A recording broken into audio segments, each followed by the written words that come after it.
하겠습니다. 하나님 말씀 요한복음 5장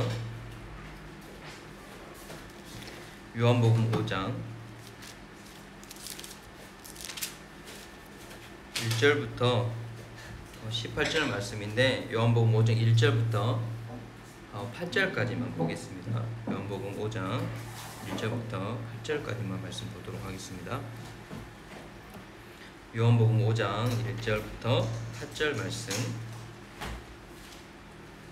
합독하겠습니다. 그 후에 유대인의 명절이 되어 예수께서 예루살렘에 올라가시니라. 예루살렘에 있는 양문 곁에 히브리 말로 베데스다라 하는 못이 있는데 거기에 행각 5이 있고 그 안에 많은 병자, 맹인, 다리 젖는 사람, 혈기 많은 사람들이 누워 물의 움직임을 기다리니 이는 천사가 가끔 못에 내려와 물을 움직이게 하는데 움직인 후에 먼저 들어가는 자는 어떤 병에 걸렸든지 낫게 되미로라.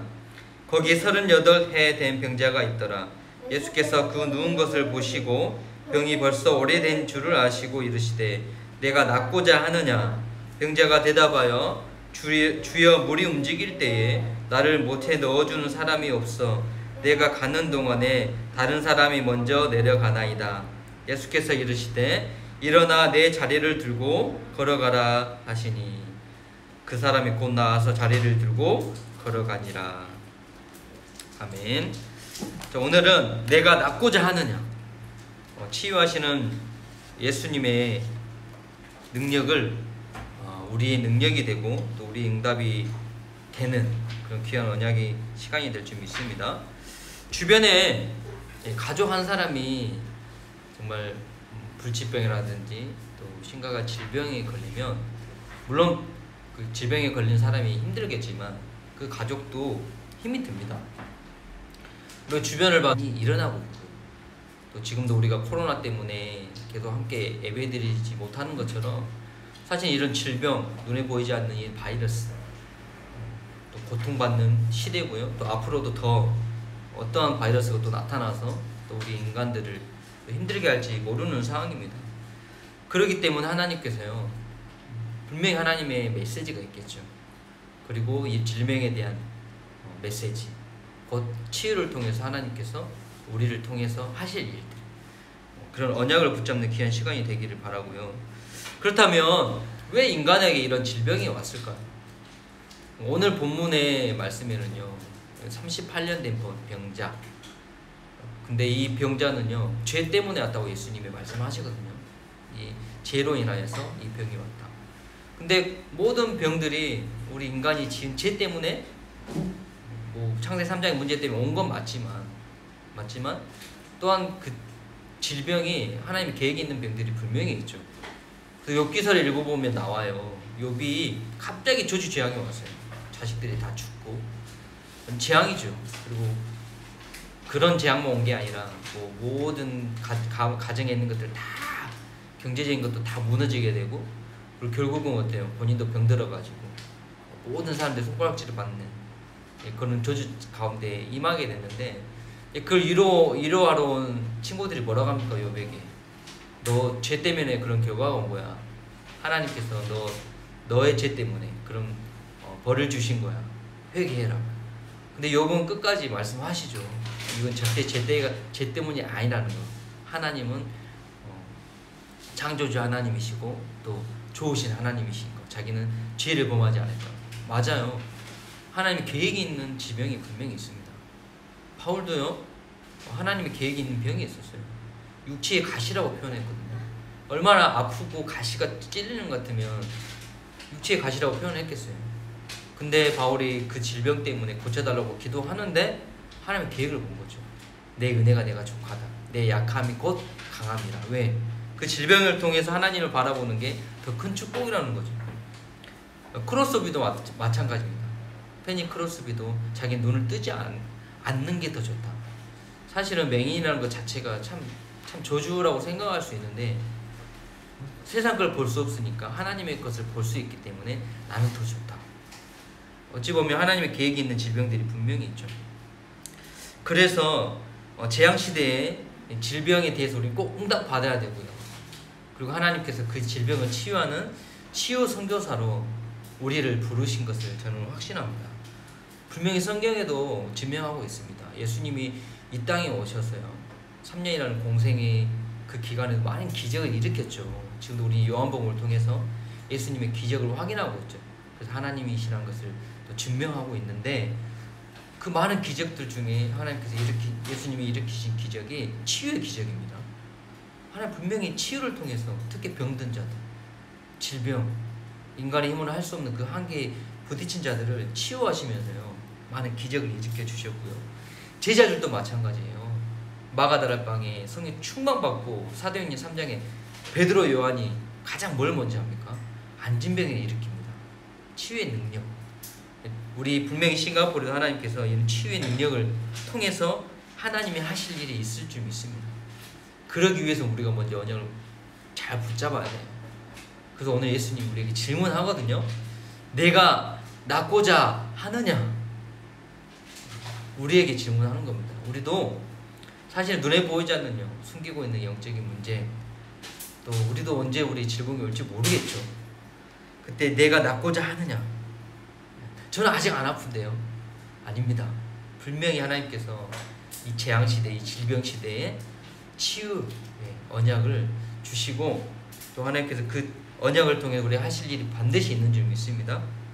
그래서 언약 잡기 이전에 근데 우리가 먼저 알아야 될 게 있어요. 서론에 몇 번 말씀드렸지만 지금은 엄청난 질병시대라는 겁니다. 인간의 의술로 치유할 수 없는 질병들이 너무나도 많아요. 또 오늘 성경의 말씀에도 보니까 3절에 그 안에 많은 병자, 맹인, 다리 저는 사람, 혈기 많은 사람들이 누워 물의 움직임을 기다리니. 지금도 마찬가지입니다. 지금도 암 걸린 사람 너무 많거든요. 더 심각한 건 눈에 보이지 않는 질병들이 너무나도 많아요. 근데 4절 말씀해 보니까 이는 천사가 가끔 모체 내려와 물을 움직이게 하는데 움직인 후에 먼저 들어가는 자는 어떤 병에 걸렸든지 낫게 되밀어라. 이들이 베데스다라는, 우리 뜻으로 말하면 자비의 집이라는 그런 곳에 모였어요. 왜? 이곳에 미신 같은 게 있어요. 제가 이 부분을 진짜로 천사가 내려와가지고 진짜로 치유하는 이런 기록들이 있는지 궁금하더라고요. 제가 엄청 많이 찾아봤는데 그런 기록은 없어요. 근데 주석가들이 미신 같은 거죠. 어찌 보면 이 병든 자들이 세상의 방법으로는 치유할 방법이 없어요. 단 하나의 소망을 가지고, 아, 저곳에 물이 갑자기 움직이고 천사가 와서 물이 움직이면 그곳에 먼저 가장 들어가는 사람이 낫더라. 이런 이제 미신적인 이런 소문들이 나니까 이제 많은 사람들이, 병자들이 이곳에 낫기 위해서 온 거죠. 얼마나 간절한 마음이겠습니까? 지푸라기라도 잡고 싶은 그런 마음이겠죠. 저도 이런 경험이 있어요. 저는 아니지만 제가 어렸을 때였어요. 근데 갑자기 제 친구가 아버지가 암에 걸린 거예요. 근데 암이 그때는 이제 한 20년 전이었기 때문에 암이 걸리면 많이 죽었었거든요. 근데 그 친구 아버지도 이제 좀 심각했나 봐요.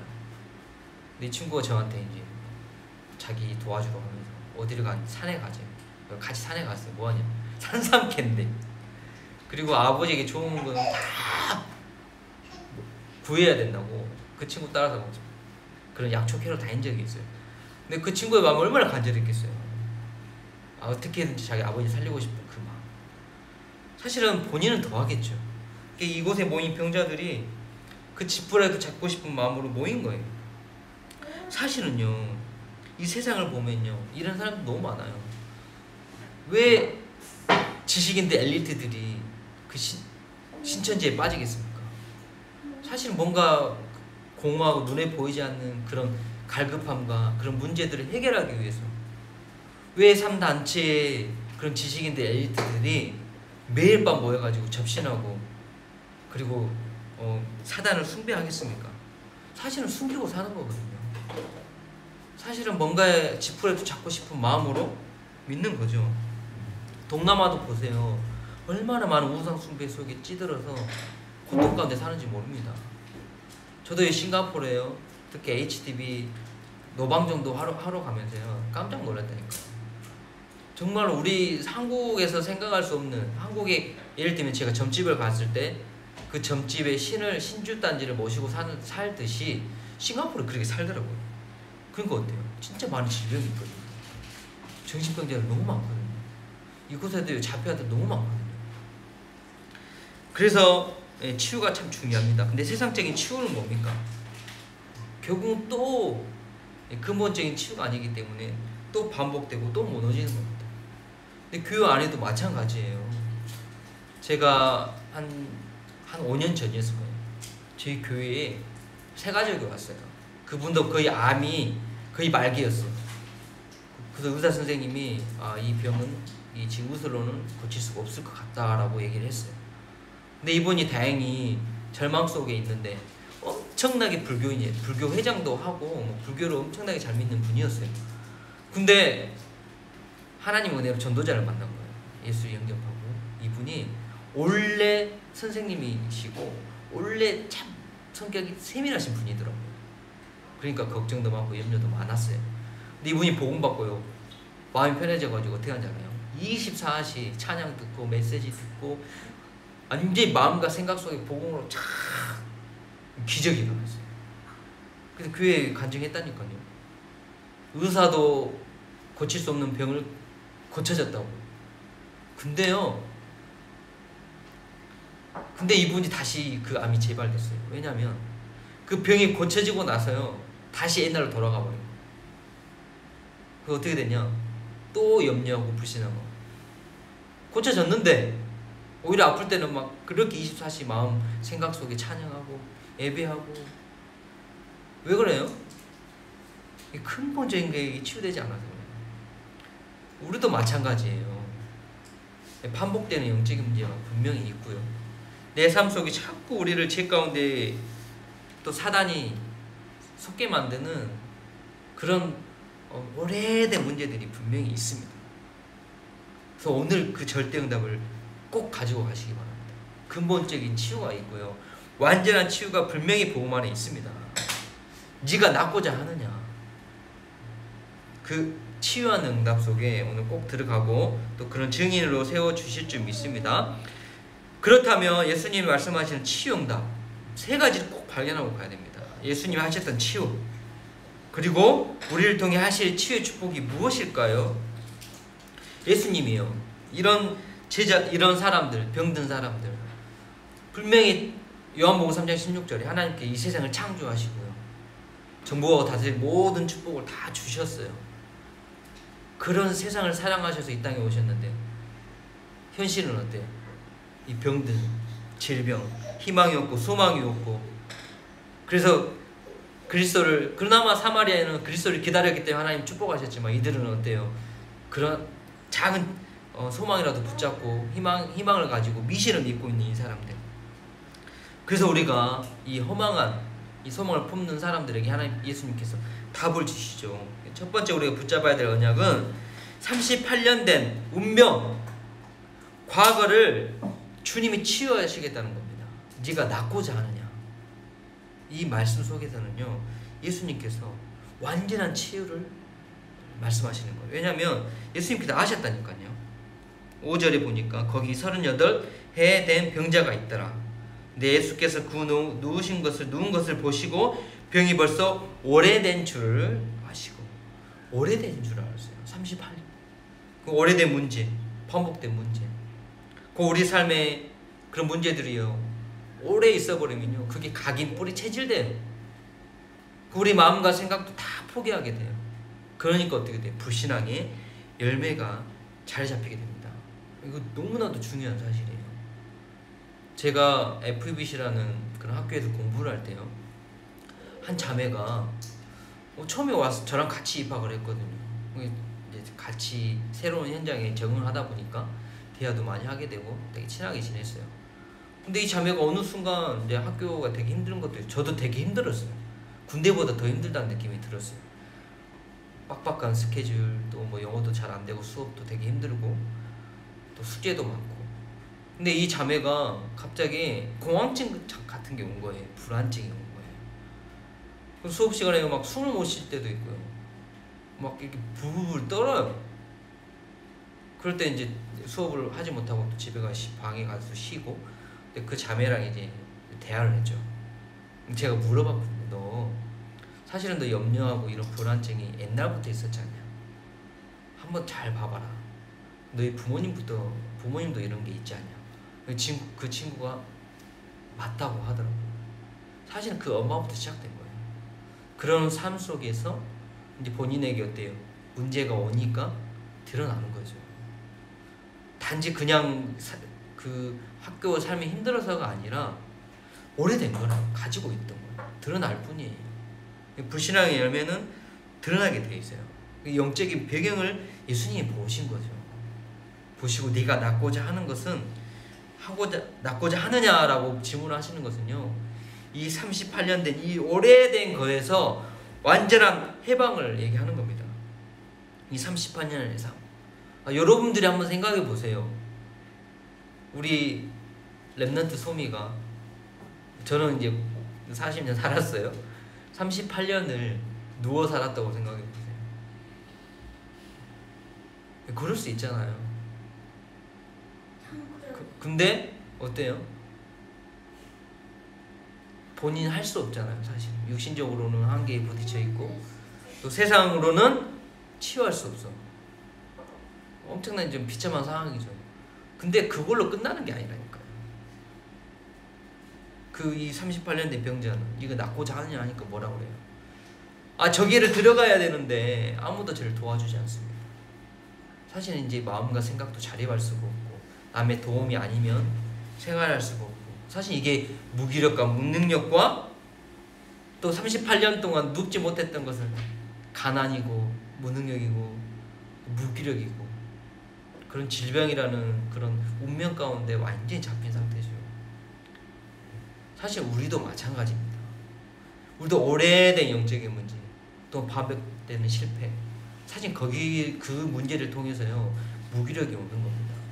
무능력이 오는 겁니다. 하나님의 능력은 어마어마한데, 우리에게 주신 신분과 권세, 축복은 어마어마한데 자꾸 반복되는 실패가 오면요 그게 각인이 된다니까요. 뿌리가 내려진다니까요. 그래서 각인된 대로 응답이 오고 뿌리 내린 대로 열매가 와요. 그게 불신앙이 돼요. 나는 할 수 없어. 이제 나는 안 돼. 난 절대 안 될 거야. 포기 상태가 돼버린다니까. 그럼 불신앙의 열매들은 반드시 또 열매 맺게 되어 있습니다. 그래서 예수님께서 뭐라고 하시느냐, 내가 낫고자 하느냐, 그리고 일어나 내 자리를 두고 걸어가라. 할렐루야, 아멘. 오늘 완전히 치유하신 예수님의 언약을 붙잡고요 일어나 걸어가시기를 소망합니다. 곧 예수님께서요 그 38년 된 병자를 치유하시는 것은요, 이 38년 된 이 운명, 이 육신적인 운명, 나의 무기력 무능력 완전히 해방하시는 겁니다. 그것뿐만이 아닙니다. 사실은 이게 영적인 배경이 반드시 있어요. 그 영적인 운명을 완전히 치유하시는 겁니다. 일어나 걸어가라. 저주 재앙의 근본적인 것을 치유하시는 해방과 완전한 축복 속에 들어가는지 믿습니다. 그래서 로마서 8장 2절에 뭐라고 말씀하십니까? 죄와 사망의 법에서 너희를 완전히 해방했다. 사단의 존재도요 십자가에 못 박았습니다. 과거, 심지어 우리의 미래, 현재 모든 문제까지도 주님이 십자가에 못 박았습니다. 우리의 반복되는 영적인 문제도요 십자가에 못 박았습니다. 근데 우리가 포기하면 어떻게 됩니까? 이 병자처럼 포기하면 사는 그런 신자들이 너무 많다니까요. 평생에 남의 도움 자립하지 못하는, 우리 전도 선교할 때도 마찬가지죠. 우리 교회가 항상 자립하지 못하고 남의 도움을 바란다면 사실은 이 38년 동안 그 운명 가운데 묶이는데 영적인 거, 마음, 생각, 영혼까지도 묶여서 사단의 종이 되는 겁니다. 오늘 완전한 해방 속에 들어가시기 바랍니다. 일어나 걸어라. 예수님의 말씀을 붙잡고 네가 낫고자 하느냐, 내 주님 낫고자 합니다 고백하면서 하나님 앞에 담대히 나아가시기 바랍니다. 그래서 이사야 7장 14절에 그러잖아요. 내가 너에게 친히 징조를 줄 것이니 처녀가 잉태하여 아들을 낳을 것이요 그 아들을 통해서 임마누엘 축복을 주시겠다고 약속하시잖아요. 근데 왜 그런 말씀을 주셨느냐? 이스라엘 백성들이 포로가 노예가 되니까 완전히 포기되어버린 거예요. 그 징조조차 하나님 앞에 구하지 않는 거예요. 이 48년 된 이 병자도요, 하나님 미신? 이미 소망이 없어요. 구하지조차 않아요. 근데 하나님께서 찾아오셔서 아니야, 네가 낫고자 하느냐, 일어나 걸어라. 아무리 오래된 것도, 아무리 반복된 것도, 물론 하나님의 계획이 발견하는 것도 치유입니다. 우리가 마음으로, 생각으로, 영적으로 답을 얻고 완전한 회복 속에 들어가시기를 소망합니다. 자, 두 번째는요, 오늘의 삶을 치유하시는 겁니다. 내가 낫고자 하느냐, 이 질문하는, 예수님의 질문 안에는요, 우리의 삶을 치유하시는, 오늘 이 과거의 모든 문제 해결하신 그 예수 그리스도께서 오늘의 문제도 해결하시는 그 축복을 말씀하시는 겁니다. 우리는 하나님의 능력을 체험했잖아요. 그게 뭡니까? 우리는 전적 타락했습니다. 인간은 절대 희망이 없는 그 인간에 탕감해 주시고 또 특별 사면해 주신 거예요. 어제 핵심 이제 말씀 주셨잖아요.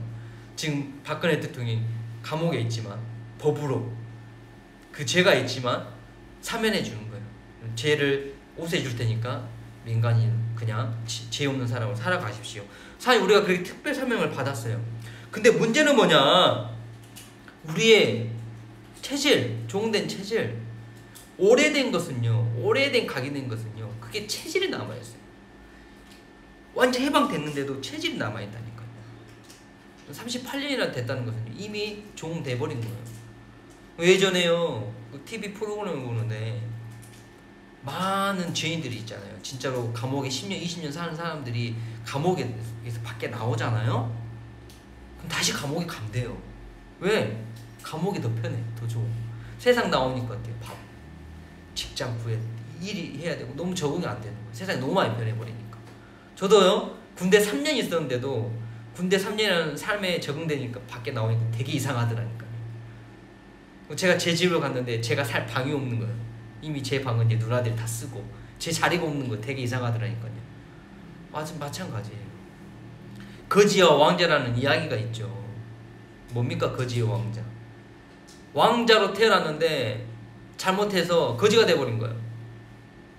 근데 나중에 이제 한 10년, 20년이 지나고 나서 왕자라는 게 이제 신분이 다시 회복이 됐어. 왕자로 돌아갔어. 근데 왕자로 살아갑니까? 그 신분과 옷을 잘 누려요? 못 누려. 오히려 거지로 살았던 것도 편해. 우리도 그런 게 있다니까요.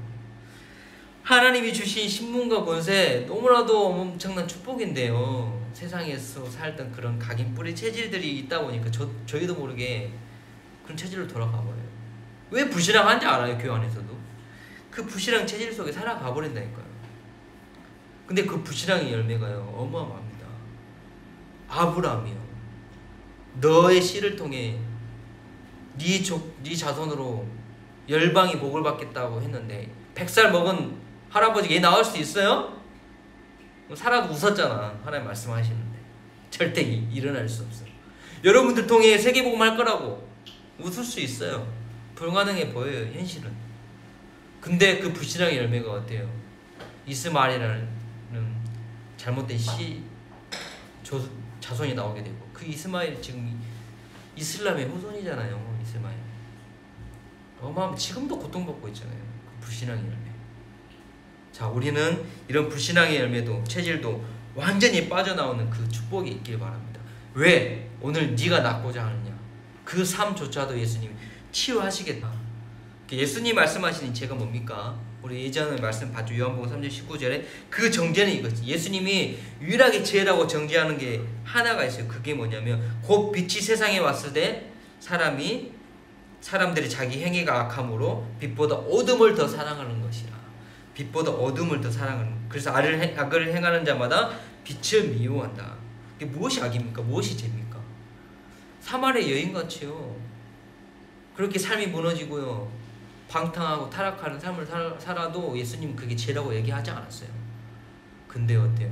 예수 그리스도를 미워하고 이 복음을 미워하고 세상 것을 더 사랑하는 거. 그래서 하나님께서 영적 상태를 얘기해 주세요. 마태복음 12장 43절 45절에 뭐라고 말씀하시느냐, 우리가 마음속에 예수님을 믿고 찬양하고 기도할 때요, 그 우리 마음 가운데 있던 귀신이 떠나갑니다. 이 영적인 거거든요. 근데요, 그 귀신이 떠나가 있다가 옛 집이 그리워서 집을 찾아갔더니 어때? 집이 비어있어. 이게 불신자들의 방법입니다. 굿을 왜 합니까? 사실은 그 귀신 쫓아내고요, 더 큰 귀신을 받아들이는 거예요. 근데 영적으로요, 우리도 마찬가지예요. 예수님의 능력을 체험하고요, 완전한 해방 가운데 응답을 받았는데 우리 마음과 생각과 영혼이 비어있어. 예수님이 저 밑에 가 있어. 그럼 어때요? 7 귀신을 데리고 와서요, 우리를 더 속인다고 그랬어요. 더 악화진다고 그랬어요. 그 예수 믿고요, 믿다가 낙심돼가지고 교회 안 오는 사람들은 더 악한 귀신이 들어온다고 분명히 성경이 말씀하고 있습니다. 그럼 어떻게 해야 됩니까? 새로운 시작이 뭡니까? 다시는 죄를 범하지 말라. 그 말은 뜻은요, 복음으로, 빛으로 들어가기만 해도 되는 거예요. 이 세상은 묵상과 명상을 통해 우리 마음 것을 다 비우라고 하잖아요.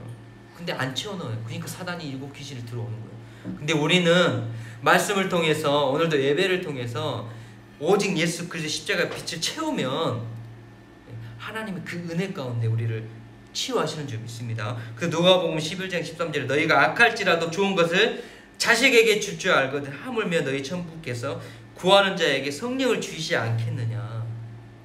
아니 이미 구원받았는데 왜 또 성령을 주신다고 하십니까? 오늘 이 말씀에 누가복음에 분명히 구원받고 응답받는 제자들 하신 말씀이거든요. 왜 이런 말씀을 하십니까?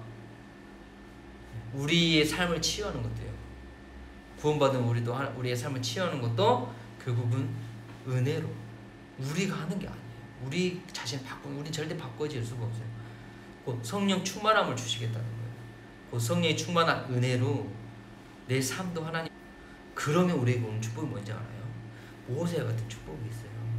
왜 했는지요? 여러분들 친지들을 봐보세요. 저희 부모님도 우상숭배했다니까요. 여러분들 친지들 중에도 지금도 우상숭배. 근데 그 죄가요, 가문을 3, 4대를 멸하게 한다니까요. 우리 기도해야 돼요. 모세가 하나님 말씀 받으러 성령 충만해가지고, 모세는 성령 충만했죠. 시내 산에 올라갔는데 그 이스라엘 백성들 뭐하고 있었어요? 금으로 송아지 만들어가지고 우상숭배했어요. 예수님이 하나님 뭐라 그랬어요? 이 흉악한 이 죄인들 다 죽여버리겠다. 그러니까 하나님, 모세가 뭐라고 기도하잖아요. 저들의 죄를 사하여 주옵소서.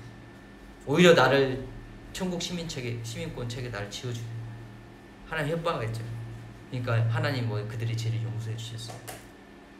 다시는 죄를 범하지 말라. 우리도요, 죄가 좋은 것을 막는다고 그랬어요. 세상을, 악한 것들을 우리가 미워하고요, 복음을 사랑하고 예배를 사랑하고 그런 영적 상태를 알고 우리가 기도만 해도 하나님 은혜로 우리를 치유하시는데, 그 축복, 친지들, 부모들 비전을 하나님이 내가 낳고자 하느냐, 이 말씀에는 물론 38년 된 모두 운명 완전한 해방 하시겠다는 주님의 그 말씀의 뜻이 있고요. 그리고 38년 만에 일어났잖아요. 일어나 걷잖아요. 새로운 시작이 됩니다. 새로운 여정이 시작이 되는데, 그 오늘도 하나님께서 그 삶을 죄 가운데 이제 죄를 범하지 말고 이제 성령으로 함께하는 그 예수 그리스도를 바라봄으로 승리하라, 이렇게 또 말씀을 주시면서, 또 거기 안에는요, 미래를 향해 걸어가라는 참된 비전을 붙잡고 걸어가는 하나님의 뜻이 있어요. 왜냐하면 안식일 때문에 그 누운 병자가, 38년 된 병자가 일어나가지고 어마어마한 기적을 일으켰는데, 그 기적을 안식일에 일으켰다고 유대인들이, 운명 저주 가운데 묶여있는 유대인들이 핍박을 합니다. 이건 그래서 유대인들이 지금 망한 거예요. 왜? 미래가 없는 거예요. 운명과 저주 재앙과 율법에 묶여버리니까, 그 오래된 그런 선민 사상이라는 그런 사상에 묶여버리니까 어때요? 예수님을, 하나님을 믿는다는, 그 안식일을 지킨다는 그 거룩한 율법을 가지고 후대들이 완전 지금도 그 유대인들 후대들이 멸망 가운데 있는 겁니다. 그렇다면요, 이 말씀은 무슨 말씀이십니까? 내 아버지께서 이제까지 일하시니 나도 일한다. 지금도 하나님은 예수 그리스도의 영을 통해, 성령의 영을 통해 우리를 치유하시고 또 구속의 역사를 이끌어 가시는 겁니다. 그래서 우리는 미래가 있고 희망이 있는 거예요. 그리고 하나님의 일을, 치유의 역사를 지금도 이루어 가시는 거예요. 곧 유대인 너희들은 안식일에 쉴지 모르겠지만 하나님은 이전에도 쉬지 않았고 지금도 쉬지 아니하신다. 그 안식일은 뭐예요? 창조의 이 일을 그것만 6일 하고 하루 쉰 거지. 구원의 역사와 그리고 지금도 이루시는 치유의 역사는 절대 쉬지 아니하신다는 것을 나타내는 겁니다. 그러면서 요한복음 14장 12절에 뭐라고 말씀하십니까? 내가 일하기 때문에 너희는 나보다 더 큰 일을 할 것이다. 할렐루야. 언약 붙잡으시. 그래서 우리는 미래에 대한 확신을 붙잡고 나아가면 됩니다. 그래서 지금 계속 시대의 말씀의 흐름이 뭐예요? 노바디예요. 노바디. 아무도 가지 못하는 곳, 아무도 할 수 없는 그곳에 가라.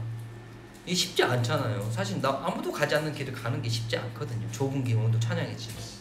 그렇죠. 그 종주영 회장 예화를 드시면서 아무도 하지 않는 자동차, 또 건설, 또 조선업, 사실 이게 새로운 걸 본 거죠. 새로운 시작과 이렇죠. 근데 우리는 할 수 있어요. 왜? 불가능도 할 수 있어요. 왜? 성령이 함께 하시기 때문에, 지금도 일하고 계시기 때문에.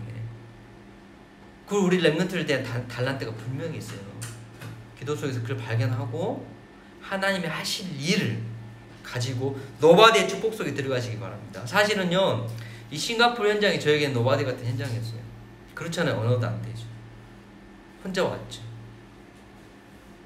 그리고 저는 목사인데도 불구하고 이곳에 아무것도 없이 와서 전도 선교한다는 게 참 불안하고요. 때로는 진짜 저에게는 노바디 같은 현장이었거든요. 애롭고요. 가족도 없고요. 또 고난같이 느껴지고 그런 불신함과 불안함이 항상 몰려왔었어요. 그때 제가 시작한 게 뭐였냐면 기도였거든요. 다 무시해도 안 된다고 손가락질해도 할 수 있는 게 기도였어요. 근데 그 기도 속에 하나님이 확신을 미래에 대한 확신. 지금도 마찬가지예요. 지금도 사실은 참 불안한 미래 속에 있을 때 있죠. 하지만 뭐예요? 확신 붙잡는 거예요. 비전 드립하고요. 하나님 하실 그 언약을 붙잡으니까. 그리고 오늘 말씀처럼 네가 낫고자 하느냐. 분명히 예수님은 치유하시는 예수님이에요. 내가 예수님의 옷자락만 만져도 나를 치유하실 거라는 그 여인의 믿음에 응답하신 하나님이세요. 우리는 미자립 속에 남의 도움 바라고 그런 연약한 무기력, 무능력만 빠지지 않고요. 포기하지 않고요. 내게 오는 끊임없는 나를 반복해 하는 영적인 문제, 또 죄 가운데 들어가게 하는 그런 반복되는 문제가 있다면요. 네가 낫고자 하느냐. 우리가 구하고요. 하나님 앞에 절대 포기하지 않고 복음으로 채우고 또 그 성령이 충만함을 믿고 지금도 일하시는 하나님의 역사를 보고요. 그 구원의 역사 속에 전도의 선교의 역사 속에 들어가면 하나님께서 반드시 증인으로 세우실 줄 믿습니다. 이 축복을 렘넌트들이 받은 거죠. 요셉이 아무도 가지 않는 그 길을 감옥과 노예의 길을 간 겁니다. 그래서 우리 렘넌트들은 아무도 가지 않는 길을 가는 축복을 누리시고요. 지금 또 우리가 싱가포르에 와 있는 건요. 사실 쉽지 않는 아무도 가지 않는 그 길, 전도 선교의 길에 와 있습니다. 우리가 이 선교에 대한 비전이 없으면 사실 여기에 있을 이유가 없지 않습니까? 하나님 우리에게 주신 절대 계획이 반드시 있습니다. 그래서 결론이에요. 그래서 오늘 언약 말씀대로요. 네가 날 낫고자 하느냐. 우리 지금까지 살아왔던 모든 것 다 해방받은 것을 믿고요. 치유하고 계심을 믿고요. 일하고 계심을 믿고 다시는 죄를 속에 들어가지 마라. 더 악해지기 전에, 더 악한 상황에 가기 전에. 그래서 우리는 빛을 더 사모하고 빛을 바라보고 또 미래에 하나님 하신 일을 보면 하나님께서 최고의 축복 속에 들어가게 하게 하실 줄 믿습니다. 우리 하시면서 함께 제가 기도하고 마치도록 하겠습니다. 하나님 감사합니다. 빛을 바라보며 우리는 완전하신 치유의 역사 속에 들어갈 수 있도록 정말 과거와 현재와 모든 미래를 완전히 주시옵소서. 예수님의 이름으로 기도하옵나이다. 아멘.